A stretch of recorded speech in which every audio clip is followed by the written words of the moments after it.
Imagine getting up every day full of energy as if you were in your 20s again. What would that be like? What would it be worth to you? What is your health worth to you? Think about it. Your health isn't everything, but without it, everything else is nothing. And yet, too many of us are taking it for granted until something goes wrong. And no one wakes up hoping to be diagnosed with a disease or chronic illness. And yet, we've never been taught how to be proactive in our health through our school or public health. As a registered health coach and integrative health practitioner, I believe it's time this information is made available to everyone. Combining new knowledge around your health and the ability to do my functional medicine lab tests in the comfort of your own home will allow you to optimize your health for today and all your tomorrows. Don't wait for your wake-up call. Welcome back to another episode of the Don't Wait for Your Wake-Up Call podcast. I am Melissa Deely, your host of the episodes, and today I have a wonderful guest with me, Brian Kerr. Welcome to the show, Brian. Thanks for having me. Excited to be here.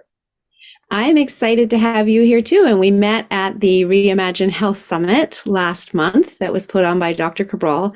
And you did a wonderful presentation about mold. And that's why I wanted to have you come on the show. It's a topic that you love to talk about, that I often find myself talking about, but maybe the average person doesn't want to talk about it. And yet it's so important for them to learn about it.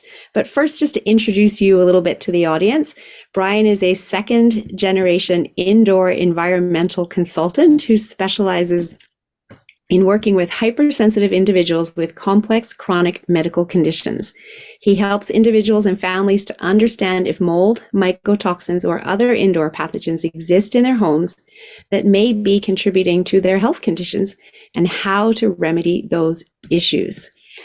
Brian has become a mold and biotoxin expert to many medical practitioners across the country and has helped over 5,000 hypersensitive individuals worldwide to create healthier living environments that have allowed their doctors to help them get better.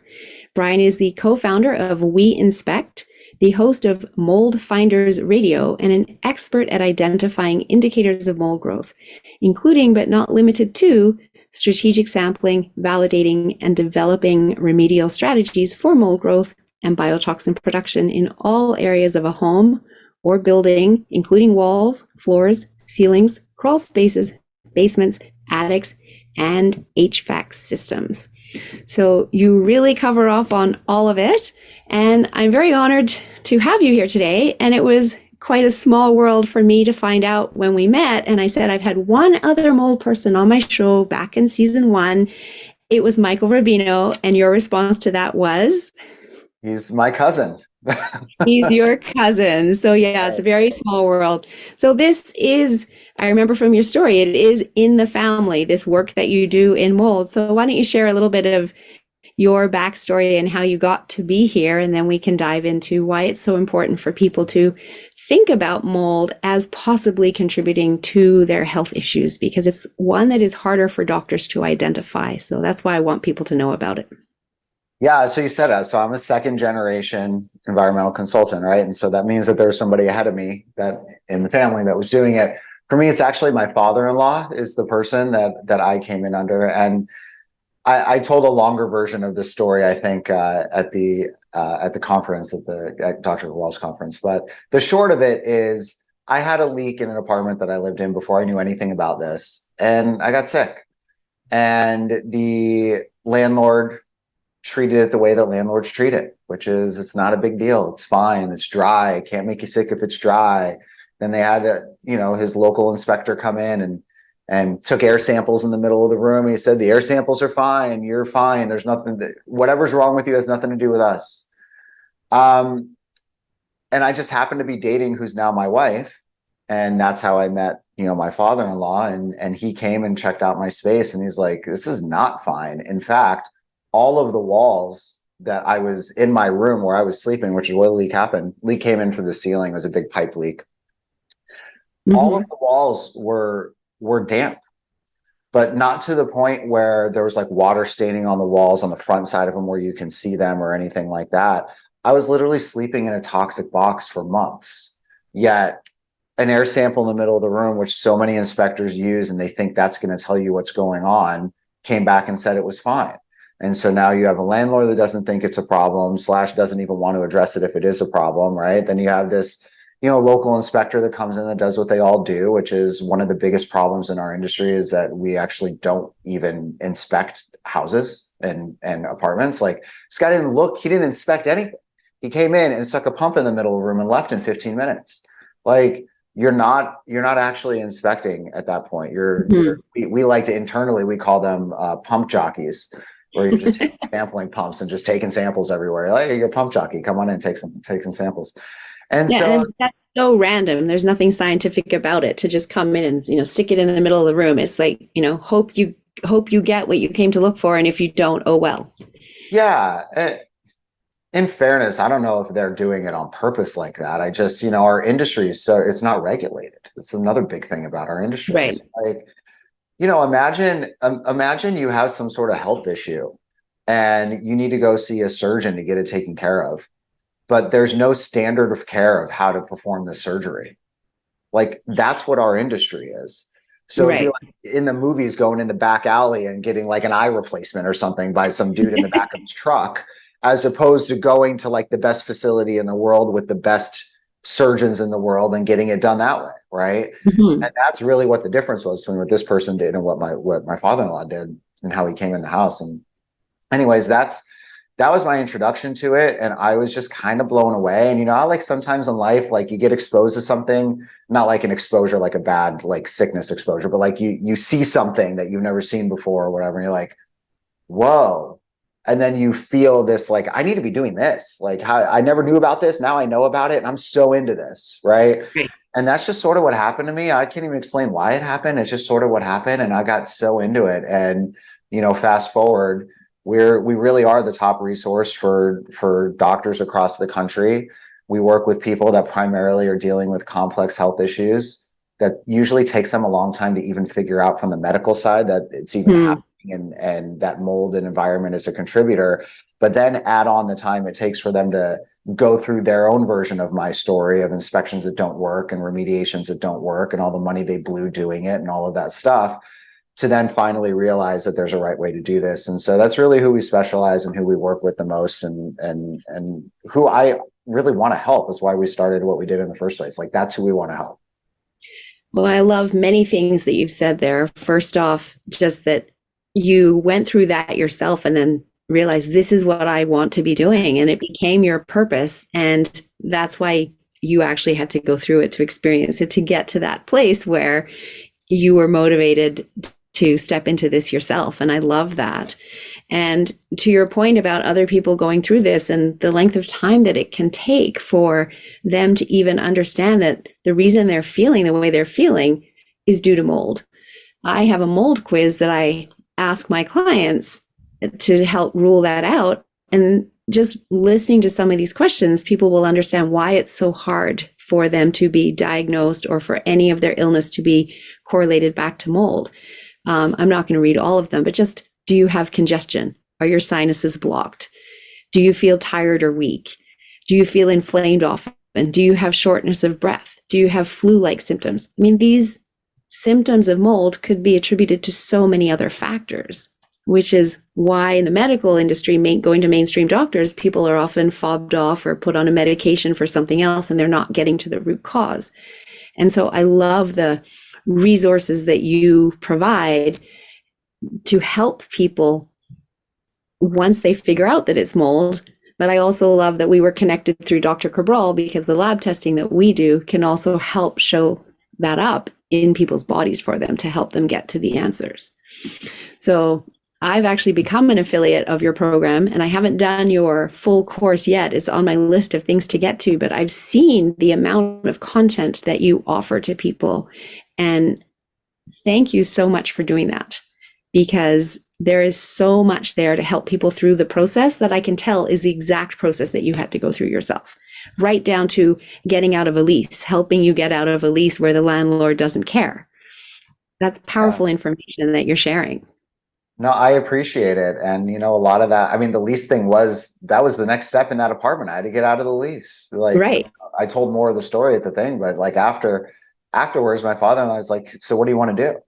Like, what do you mean? What do I want to do? Like, my place is a disaster, basically. He's like, well, do you want to like try to stay here? Or do you just want to leave? I was like, I just want to leave. But I had just signed a lease like 3 or 4 months ago. So in my mind, I'm like, well, I have a contract. And it's just so funny. It's like once you realize this stuff, like contracts are only as valid as the humans who enforce them. Meaning, if the person that is enforcing it no longer wants to enforce it, bam, it's like it doesn't even exist. So what do? You make their life a little difficult. And then all of a sudden they'd rather not have you there. And then he kind of gave me this framework on how to do that. And it was just so easy to get out of this thing. And I even got paid to leave. So it's just interesting once you see like what's going on and like how to do it, and that behind it, like people are behind everything, right? So like you might have Mhm. processes, you might have, contracts if we're talking about lease, if you're talking about remediation, you know, there's the product you use to clean something, but there's the person that's using the product, right? Like it's all tied back to people. And Right. so a lot of like what I think about a lot is what are the motivations of people in what Hmm. they're doing. Like, so the reason, I'll just tell you the reason that these, local inspectors do it the way that they do, and the reason that remediators come in and kind of half-ass stuff when they go through it is because of what their business model is. Their business model is volume.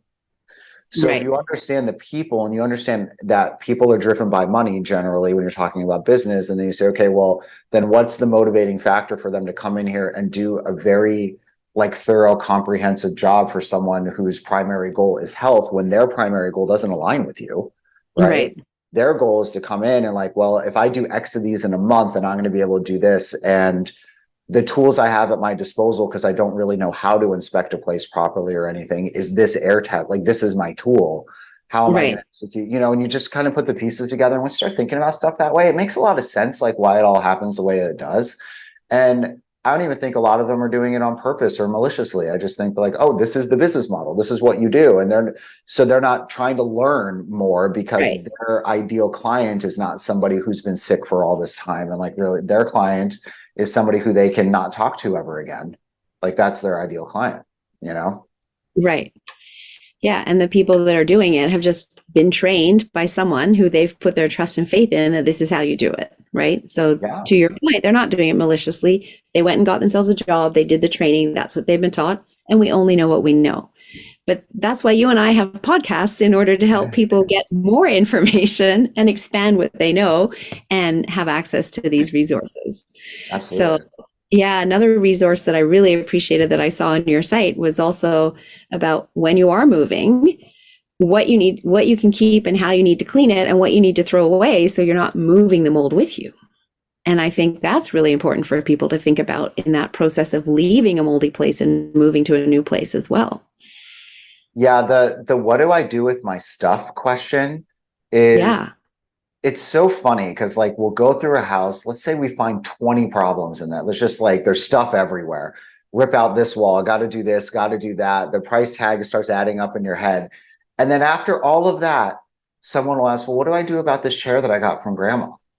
Like, really? That's where you went, huh? You for all of this, but you went to this chair. And the reason is that we just have such an emotional attachment to our Mhm. things that we don't have to Mhm. the wall in this Right. room, right? Right. I'm not emotionally attached to this wall that my picture of my rhino is hanging on. As long as my rhino is fine, put a new wall there for all I care. I don't know, right? And that's really how it is. And so when you understand that, like that's the connection point for people, and that when we're moving it's like I'll rip my house down, but I'm not going to get rid of these stuffed animals that my kid used 20 years ago that I'm keeping around. It's like, okay, we have to start having conversations about why we're going through this process in the first place. Like a lot of times we get so in it, and Hmm. now everything is just kind of swirling around.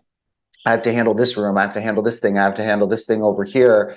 And I have to do this. I'm not doing my stuff. I'm not doing this. I'm going to do this. Instead of like stepping back and looking at the whole thing together and realizing that they're all pieces of a puzzle. And if you don't do one of the puzzle pieces, then the whole picture doesn't show up. Right.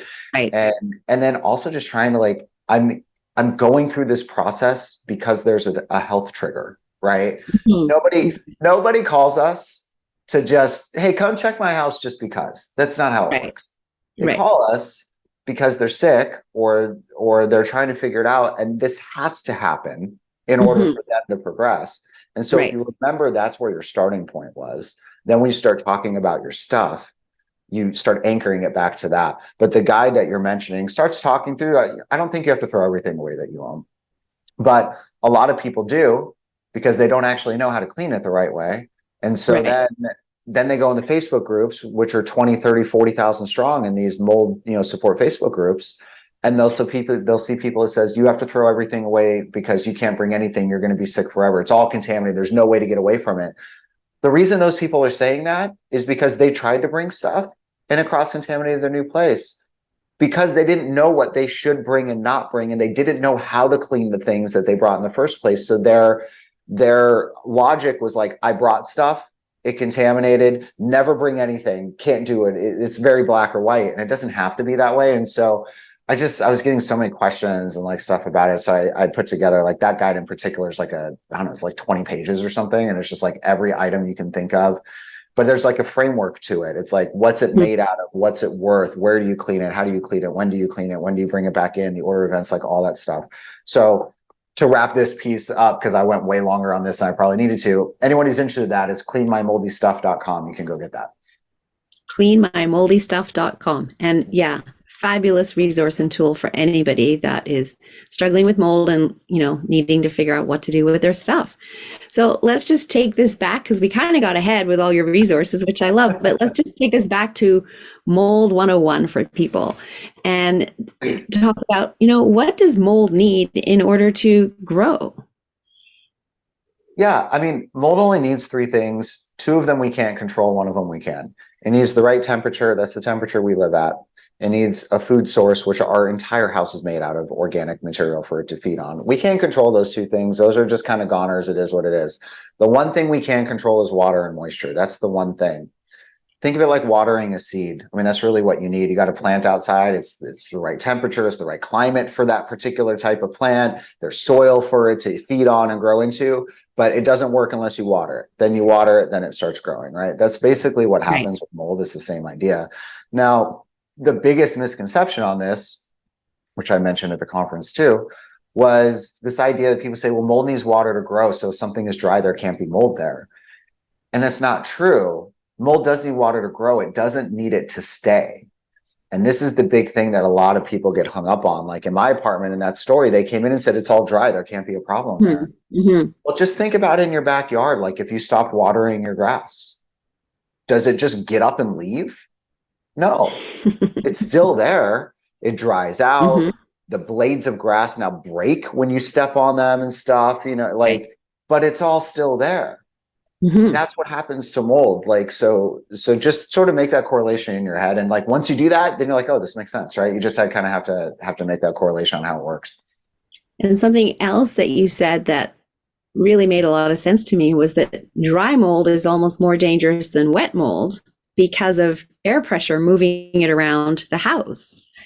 And you made that analogy, one door opens and then it'll make another door slam because there's always, air movement in the house. And then dry mold, because it's dry and it's lighter, it gets moved around. Yeah. So the thing about dry mold, like dried out mold colonies, and the reason I said that I argue that it's more of a problem than like actively growing areas is because of what happens when it dries out. So like, anyone listening, whether you've received a flower from a partner or a spouse or someone who's trying to date you or whatever, or you gave a flower to somebody, whatever. Basically what happens, I did this to my wife. I bought her all these flowers at the beginning. And what did she do? She hung them upside down on the wall when, I when it got mine right here. there you go. Yours are still healthy. And They are. when it comes time for them to start, dying, what do? We hang them upside down if they're sentimental for any reason to keep them, right? Because they're all going to kind of break apart and pieces of it start falling off, right? So Mm-hmm. she had done this in her room. There's like 12, 15 of these flowers hanging on the wall or whatever. It's like, all right, I think I'm in. I'm going to clean these flowers up now that I bought her all of these things for however old they were. And I go to grab them and they all just like shattered in my hand. They just Right. teeny tiny pieces. They just started disintegrating. That's what happens to mold colonies. So as it dries, the same thing happens. It's just like that plant. It gets super dry. It'll start cracking and breaking and splintering off and piercing off. And so when you have airflow that moves through a house, and you mentioned it, but like for anyone listening, like if you've ever opened a door and like you heard a door somewhere else slam shut on the other side of the house, the other side of the hallway or whatever, that's happened to a lot of people. And it's a visual representation of how forceful airflow is in a house because you're changing the air pressure when you do that. That happens all the time. When you open doors, windows, when your air conditioning turns on, when you turn on the exhaust fan in your bathroom, when you run your dryer, when you run your exhaust hood over your kitchen stove, all of those things move air out of your house. And therefore, new air has to come in. And so you're creating like these airflow patterns that are moving pretty forcefully. So if you have a dry colony somewhere that's like that flower I described on my wife's wall, it shatters apart. It's like my hand grabbing it, except the air then takes it and shoots it all over the house on top of it, right? Now it's like you have like a leaf blower, like blowing it all over the place. And that's how it gets in our breathing zone. And the big thing on this is that mold doesn't need to be active or alive to trigger immune response. Our body, Right. when it sees it, it's like, this isn't supposed to be here. Mm-hmm. Bam, immune reaction. So it doesn't matter if it grew 5 years ago and there's still pieces of it flying around, or if it's growing right now. From that perspective, that's why that piece is so important. And I would say that probably 80 to 90% of problems we find in homes are that. It's not things that are currently wet right now. It's things that happened that were wet, then dried, mold had grown, then the mold dried out, and we tested and it's still there. It's still coming up in really high levels, but that's what we're finding in houses. And that's the big thing that gets missed when these guys come in and they're doing air samples in middles of rooms. Like you can't find that stuff that way. Well, exactly. And then also people just assume, oh, it was just a little flood. It was just a little bit of water. It looks all dried out to me. It's going to be fine. And then they keep living there. And a few years down the road, their health starts to go sideways and they don't even necessarily correlate it back right away to that. Yeah. So I want to dive into the dust test too, because I know that's your tool for finding mold at the source, and it's an incredibly powerful tool. But before I do that, I just also want to understand, are all molds bad or are certain molds okay? Does it make a difference? It's a really good question. There's not like an answer one way or the other, truthfully. It's all based on the person and what their tolerance is for exposure, Okay. right? Mm-hmm. So Mm-hmm. like a lot of us think, oh, there's like, Stachybotrys, people listening are familiar with that. If they're not, then they'll know the phrase black toxic mold. You will have heard that. That's what that is. Oh, that's the bad mold. The black mold's the bad mold. But if there was like white mold over here, then like that's fine. Again, our body is not looking at the mold type when it comes in. It's not like there's like when you're going through customs and they're like, oh, what kind are you? Oh, you're cool. You're not allowed in the country. Oh, you broke in. Now all the alarms are going off. Like that's not what's happening, right? It's if it comes in, our body is just seeing a foreign thing that shouldn't be there, and it's Mm-hmm. acting.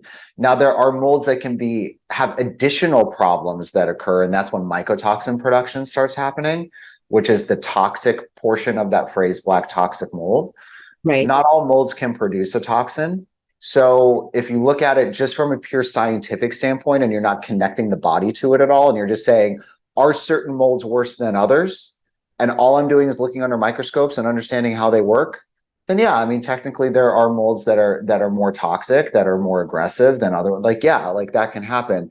But if we step out of a lab and go into the real world where all of us live, and we understand that if we're exposed to any molds and our body is going to be sensitive to that in any way, then that's going to trigger a response. Some of us are incredibly sensitive and some of us are not so much, right? So some of us can be exposed to a decent amount and not really show any immediate acute symptoms or anything like that.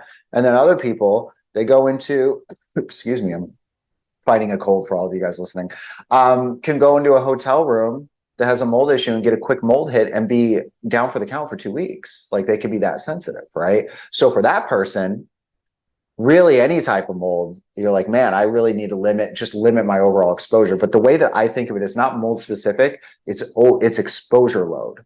So I'm not as concerned with which exact mold is sitting in here and with whatever, right? Because truthfully, even though we test as close as we can to the source and we figure out like where these things are coming from, you're not picking up every single mold type that exists back there. Like there's no way to really know every single one that's there, Mhm. right? Mhm. If the sample was collected and a foot over, there's a different type of mold growing over there because as the moisture got a little drier, it allowed a different type of mold to grow over a foot to the left from where Right. you sampled. Like, so you're never really seeing like exactly every single mold type that's present in a place unless you can see it and get it all and put it under a microscope. And again, pretend that we're all scientists in this world. That's not who we are. So I would argue, like now, short answer summary of this, are molds more opportunistic? Sure. For people who are mold sensitive, are there one like is it a big issue? Like if I only have cladosporium and not this? No, like it's about the volume of your exposure, not necessarily the specific type that you're exposed to. Right. And also, just as you were talking about the bioindividuality and how someone's immune system responds to it. And we were talking earlier before we even pressed the record button about a client that I have whose son just started university in September and moved into a new place in a new city and right away started getting sick and sinus congestion, et cetera, and came home for Thanksgiving weekend and was really fatigued, lethargic, vomiting. And his mother was just like, I can't send him back to that place. But meanwhile, his two roommates haven't actually shown any signs of health issues, and they're living in the same home. Yep. So, yes, his bedroom could be like the box you described from your situation back when you were younger, and that's why his could be worse. But there's also that degree of, his immune system versus their immune system and his body's ability to handle it. And that story is the common story. Like most people that we work with, there's one or two people that might be showing the symptoms and driving the ship to make this happen. And there's, usually one or two people that are like, yeah, I'm fine. Right. And so that is way more common than not. Like there are definitely times when we work with people where everybody in the house has something going on. Usually those houses have pretty significant problems happening. Mm-hmm. So sorry. But most times it's, one person showing, somebody isn't. And so I just want the audience to hear that as well, because I think intuitively people might rule out mold if it's only affecting, a couple of people in the home and not everyone, because they think that if it's only affecting them, it must be something else, because if it was mold, it would be affecting all of us. Whereas that isn't the case. It can affect only some people, not everyone in the household. And you definitely want to consider mold in any chronic illness journey, because as we mentioned earlier, it is so hard for the medical industry to put their fingers on and actually diagnose. And it takes working with someone else that can run lab tests for mold to find it. And it creates havoc to people's health. So we run lab tests to find mold in the body, but we can also run tests much better than going and sticking a thing in the middle of the room to test the air. We can run tests to find the mold at the source, and that's your dust test. So tell us about that and how that works and why it's so much more beneficial. Yeah, so the dust test actually shows you at a secondary source level. So it's showing you what you're being exposed to. It's truly testing the dust, right? So like to kind of give this analogy, there's sort of like two source issues that happen in a house. There's the actual source of creation where the problem is starting. And then there's an accumulation buildup, which becomes your exposure source, right? So like we don't, our noses aren't sticking behind walls, right? This is like, oh, there's mold behind the wall. I don't breathe behind the wall. How's it going to impact me? Well, technically you don't, right? But that's where the factory is that's creating the mold problem. Like that's where the mold factory is, right? If you think of a factory, it's a big old building. You can't see inside, behind the wall, can't see back there, right? Smoke comes out of the top of the factory, right? And the smoke creates air pollution. And if I walked outside, I would be breathing the air pollution. So my direct exposure source is air pollution, but that's not, it didn't come from nowhere. It came from the factory. And so what we're doing in an inspection process is connecting the dots to all of that, right? Not only what's my direct path to exposure, like what's there, but then where did it come from?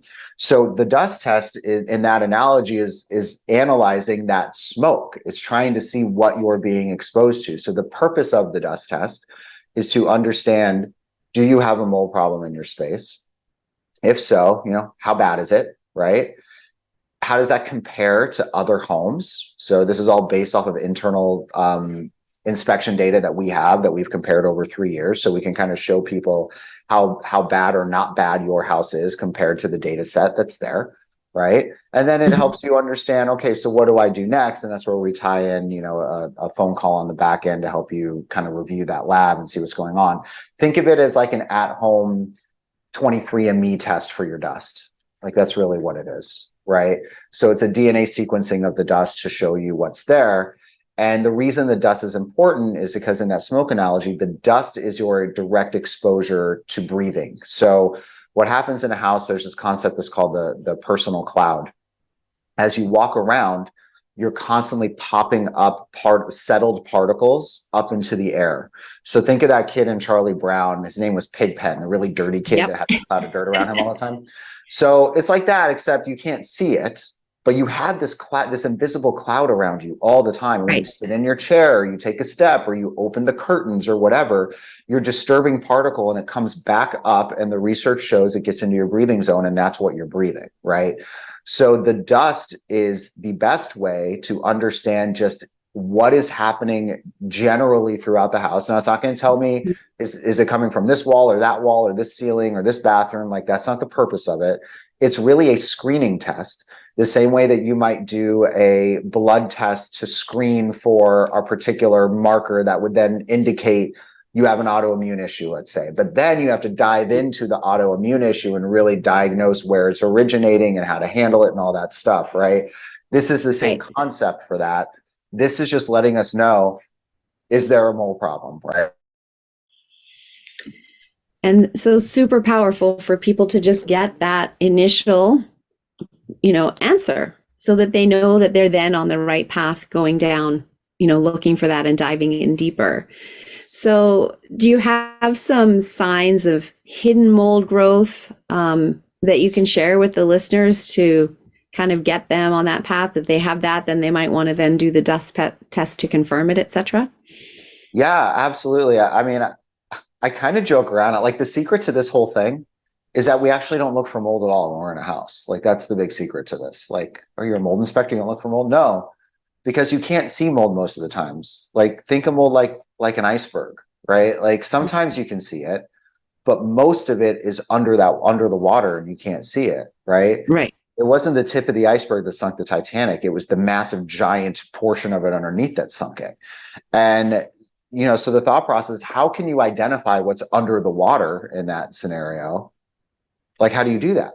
And so for us, like, again, we know that mold needs water to grow, right? So also our eyes can see only to a certain level, right? We can't see stuff as small as mold. So to think we're going to walk around and see mold somewhere, there might literally be mold spores on the surface somewhere that we have no clue that it's there because you can't see that, right? Right. So what we do is we look for the precursor to mold, which is signs of water damage. That our eye can see, and that anybody can see if you actually look for it, right? And so that's like, yes, we use moisture meters, infrared cameras, and all the things, but like, to be completely honest with you, probably 80% of the problems we find have nothing to do with those things. Like, if you put me in a house and gave me no moisture meter, no infrared camera, I would probably find 80% of the problems. Now, there might be a little thing where there's a moisture issue here that has no visible. That's why you have to use those things. But they are not the bulk of this process. They are the smaller piece of the process to make sure you're kind of rounding out, the whole flow. But if you're going through, there's only really 5 signs of water damage. So we've really tried to narrow this down. This is how I teach all of my team. Like, you need to understand what these 5 things look like and severities of these 5 things, from really, really minor to obviously excessively bad, right? So the first one is bubbling paint, or bubbling even in wood sometimes, right? If you see bubbling, that's a sign of potential water damage. Now, I'm not going to say that every single time everything I'm going to tell you is a water damage thing. Sometimes you could have bubbling paint because the contractor sucked at painting. Like, that can happen, right? But generally, we know that water does cause these things, and usually they are the cause of those things. So these are the things that then say, hey, we should be investigating this area right here to see if there's mold hidden right behind here, right where this is, right? And that's Right. how we get laser pinpoint focused on where we do our testing. Right. So one of them is bubbling paint. The next one is cracking or peeling. So you can see this in paint, you see this in wood a lot. So that's another, when water gets in there, you kind of, you see like stuff starts kind of like rolling up and cracking and stuff. So that's another one. Buckling or like bowing. So think like a floor that's bowed, for example. Or if you look under a sink cabinet and the cabinet's kind of bent a little bit, or I'm so sorry, I'm coughing like every 5 seconds right now. Or like on a baseboard on a wall where the baseboard might actually be like bending out. Like that's a sign when water gets into wood, it kind of swells it up, right? So that's one of them. The next one is like rust or chemical reactions or mineral deposits. They all kind of fall under the same thing. So like rust doesn't show up unless there's moisture. So if you see rust on a nail head, like, all right, where'd the water come from? And it doesn't have to be like liquid water. It could be humidity too. It can, you kind of have to feel out where you are. But that's a clue. If I have a nail head in a wall popping out that's fully rusted on the top, I'm testing the wall behind the nail head because the nail probably is also rusted on the inside. If it rusted on the inside, it's probably because there was condensation that formed on the nail head, which is moisture. And then that increases humidity in a space. You could have mold growing behind there, right? So like, no other inspector is going to go and say there's a rusty nail head, let me go test behind this wall. They're not going to do it, right? But this is how you really pinpoint where these problems are, right? And then the last one is staining. Obviously, if you see staining somewhere, then water staining, right? So those are the 5 things. So we really just hone in on training our eye to see varying degrees on different types of building materials of what that looks like. And that's a big chunk of our training process, as we're going through and training our team.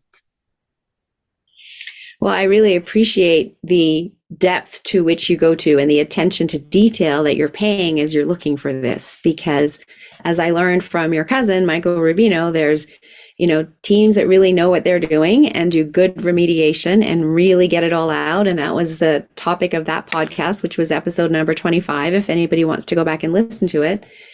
And what you guys are doing, where the focus is on the testing and really finding it, and then you go into the remediation and then all of the education and everything else that you offer, including your podcast too. So many resources that you offer.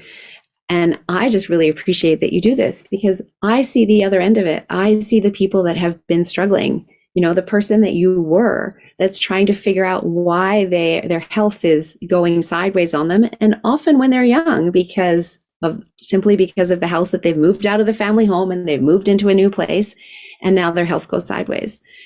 And often that can be due to mold. So thank you for putting all of these resources together. And I'm truly excited to have them in my toolbox to be able to share with my clients. And so I really appreciate everything that you've done. Now, I love to ask. You're welcome. I mean, it just makes my job easier. And I love to be that resource to my clients. I can't possibly know everything. However, when I know the right person or the right resources to connect them to, I'm still helping them. And that's what I'm already doing with this client whose son moved out. So yeah, I really appreciate it. And I love to ask all of my podcast guests this question. What does "don't wait for your wake-up call" mean to you? It's interesting. It's such an interesting question. I've been doing a lot of like health and wellness kind of stuff for myself lately. And I feel like if you wait for a wake-up call, it's too late. Because the only reason you're getting a wake-up call is because something bad happened. Something that shouldn't have happened. Like, holy crap, wake-up call, don't do this anymore, or start doing this now because I know I'm pre-diabetic, or whatever it is, like something comes up. I don't know why that's the one that came up, but whatever. Like, if you wait for that, you're waiting too long. It's over. Right? Like, I don't want to say it's over, but it's like it could have been prevented, and you've put yourself through a lot of struggle that you don't need to put yourself through, right? I think with all of the information and technology that exists out there now, like there's no reason that we shouldn't be thriving much later in life than we are. We have the tools to do it. Now, granted, there's a lot going against us, right? The food that we eat and different things that are easier to access, right? And so that's like a challenge that we have to deal with. But if you wait for all this stuff to happen, like in my opinion, it's like it's too late. Like, you've lost time, you've lost, quality of life or whatever. So, for example, I ran a 23andMe a long time ago. And then recently, in the last little while, I did a talk with Dr. Dale Bredesen, who runs Apollo Health. He's an expert on Alzheimer's and neurocognition. Yeah, And all I that. love his work. Yeah, he's awesome. I actually ended up doing part of their certification requires someone to listen to me talk for 3 hours about the home because it's such a big component of mental cognitive stuff. So it was really cool. He asked me to do that. But he talks about a genetic, one of your genes, which is ApoE4, and that you basically, so you could get two of them potentially from each parent, and you could get one or whatever it is. And in the talk, I had written notes on like what the percentage chance is of late onset Alzheimer's based on how many of the genetic markers you have. So if you had none of them, then it was like a 7 to 9% chance.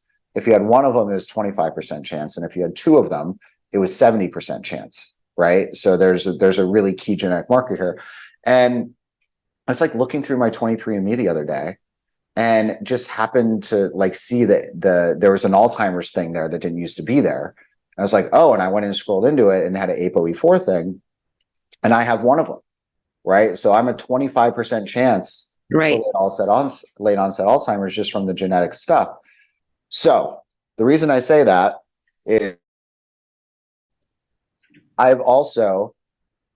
spoke with him a little while ago, but I've spoken with so many doctors over the years now that there are just some things that I've kind of learned from a general health and wellness perspective that are helpful in all-cause mortality, specific to Alzheimer's. And that's always been a thing that I just never want that to happen to me. Like other things can happen, but like, don't take my mind when I'm old. Like it's just one of those things. So for example, I have a sauna that I use regularly. There's just different things that I've been doing. Then I saw this. It's like, okay, well, first off, I saw it now before it's already hit me, right? So you talk about waiting for the wake-up call. What if the wake-up call is when I started forgetting stuff? Like that's way too late, right? Exactly. However, I didn't even wait for this. I was way more, I was trying to do preventative stuff even before I happened to see this genetic marker that came up, right? So like the value of don't wait for a wake-up call, like to make these types of decisions and improvements in your life. If I mean, literally in this scenario, I could wait, and who knows if it would trigger 25%, who knows if that would have triggered or not. But if it did, I mean, at that point, oh man, it's way too late. Like I should have been doing this a long time ago, and I would regret it so much.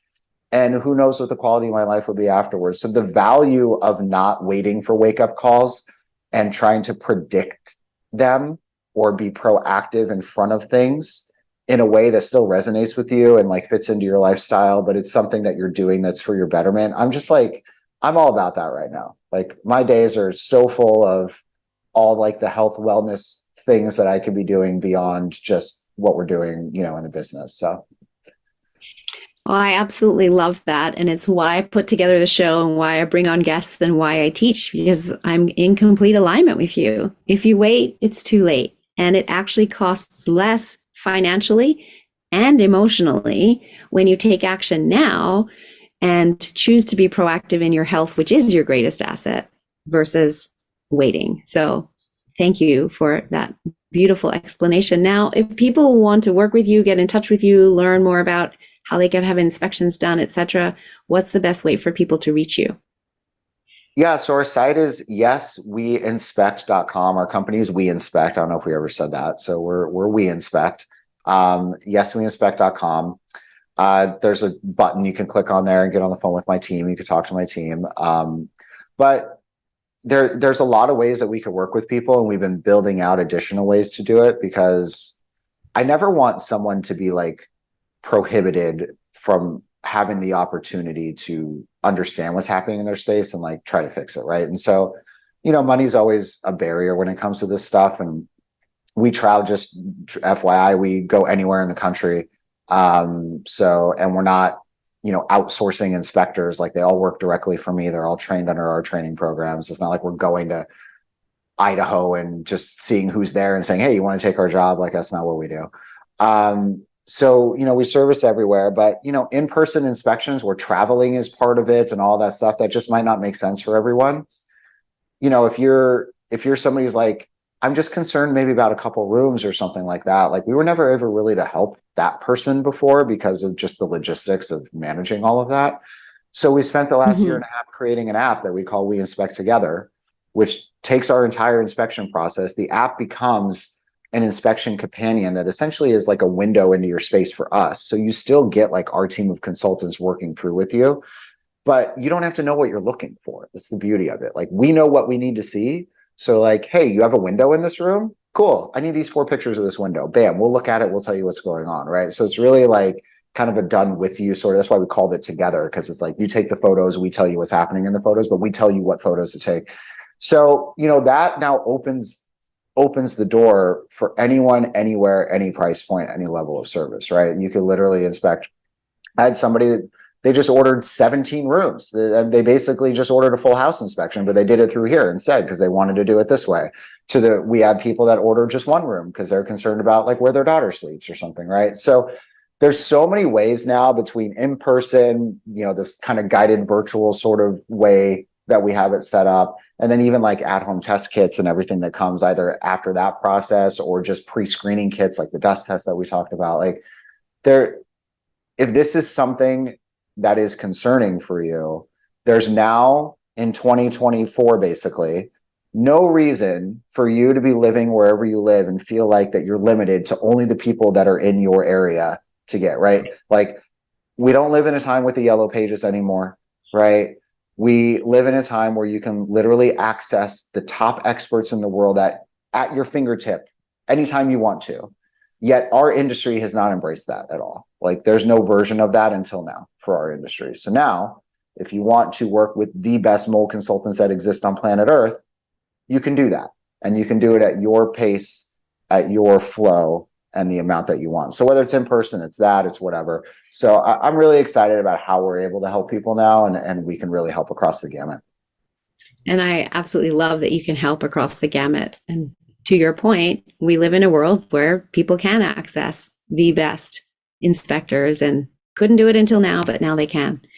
And you have a free gift. You kind of glossed over it a few minutes ago, so I'm going to share it again to make sure the audience really hears it, that you are offering a free call with your team to offer advice and see how, they can help. And so how do people access that? They just go to your website, yesweinspect.com, and it's there for them to click the link and book a call? Yeah, this is a really big thing that we made available just like a month ago. It used to be where we would know by how people sort of answered their initial questions, their kind of onboarding questions before they booked a call, if we were even a fit for them, right? And so there were times where people, it just didn't make sense for them to talk to us. So we would redirect them to a different resource that we thought made more sense for them at that time based on their answers and what was going on. But this is such a confusing thing that a lot of times, people just need to talk to somebody to kind of figure it out. So, and not just in a way where like I have random questions. I mean, it's not like a question line. That's not what it is, right? Right. But it's hey, if I'm really interested in exploring how to investigate my space and working with somebody like you, I want everyone to be able to have that conversation instead of not being able to. And so, yeah, we open this up, and now, anybody, there's still some questions to answer, but it will help us understand kind of where their starting point is and what they're looking for. And then they'll get on the phone with a person and we'll talk to them. I think this person aspect, this human aspect of stuff, like with all the technology and the advancements and, has kind of gone away. And a lot of it is okay. A lot of it is really helpful and beneficial. And a lot of times people don't want to talk to someone because it takes more time. And I'd rather just talk to a chatbot or something and get my answer. And that's fine. Like that, totally get that. I'm that way too. But there are times, especially with like complex things like this, where you just need to like understand something a little bit better. And I want to make sure that people like feel that up front, that we are there for them like throughout this process. And I just thought that was a really important piece that we have to make available. So anyways, yeah, so that's why we have that set up that way. Well, I love that. And you're absolutely right that sometimes the chatbot is perfect, but sometimes the chatbot is incredibly frustrating because it can't answer the question that you specifically have the way a human being can. So that's a wonderful Then you free throw gift. your phone across the room because you're like, why Yeah, can't you answer my question? exactly. We've all been there, right? So, yeah, thank you for offering that. It just shows the heart that you have in your business and how much you really care about helping people get onto the right path of their journey when it comes to healing themselves from mold as well as dealing with it in the house, et cetera, et cetera. So is there any last wisdom you would like to share with the audience before we wrap up this episode? Yeah, just like very top line, like it is possible to find and fix these issues in the house. A lot of people feel hopeless in this process because it feels complicated, it feels overwhelming. Um, you go in the Facebook groups and everyone's saying you have to burn your house down and go live in the woods because no one knows how to do it. And next thing you know, it's like, well, there's no doing it at all. There's a lot of negativity out there around like this process and a lot of fear out around this process. What I will tell everyone, and to wrap up with this, is that, a lot of that fear is a lot of times tied to finances. It's just an overwhelm of how much it's all going to cost. Um, the vast majority of our clients do not remediate everything that we find, but the vast majority of them get better because what we're able to do throughout this process is provide a really detailed priority breakdown of the areas that should be addressed in order. Mhm. Right. So no matter what your sort of budget looks like, you think of this 80-20 concept of like, if I could at least hit the one or two or three areas that are the biggest contributors, then that means I have that much less constant exposure happening. And people don't necessarily have to be in a zero exposure environment to heal. You just have to have less exposure than your body, than your body's limit is, right? And Right. everybody's limit is different, obviously, but Right. like it is possible to go through this process, to find where the issues are, to properly address them, and to not rip your entire house apart potentially by going through the way that we've constructed our priority, scaling system or our priority system that we have in place. So just a little bit of hope to try to address some of the overwhelm that naturally comes with this process.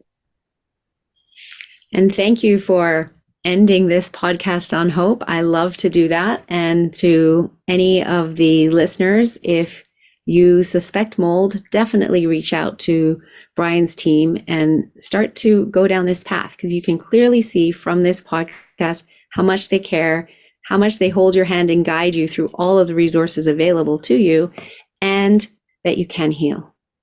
So thank you so much for being on the show, Brian. I really appreciate your time and your wisdom. This is such an important issue, and many people are struggling with it and they don't even know it yet. But hopefully, the audience will share this widely and it will get into the hands of the people that need to hear what you have to offer. So, thank Well, you thank again for you being so on the much. show. I appreciate it. Thank you. Do you currently work with clients through some aspect of transformation in their lives, whether it be in their health, their relationships, their business, their careers? And would you like to be able to help them achieve their goals even more quickly with powerful tools? In fact, the most powerful mind body tools on the planet. If so, you're going to want to know about this training course that I am running starting in October, at the end of October. It is the 8-day mind body practitioner training, which will train you at the practitioner level in NLP, neuro linguistic programming, which works with the unconscious mind as we rewire their strategies, their patterns, etc., to get them to break through and get the transformation they're looking for. We also work with timeline therapy, which again is working with the unconscious mind as we release limiting beliefs, as well as detox the body of stored negative emotion, as well as working with hypnotherapy, a powerful tool for changing behaviors and creating the life that somebody wants with these new behaviors, and an NLP coaching designation, which is on par with the international Federation of Coaching, ICF certification. And once designated, your certifications or designations are recognized in 42 countries around the world. If you'd like to learn more about how you can bring these tools into your toolbox in order to have greater impact with your clients and change their lives, because I know that's what you want, please reach out and let's have a conversation.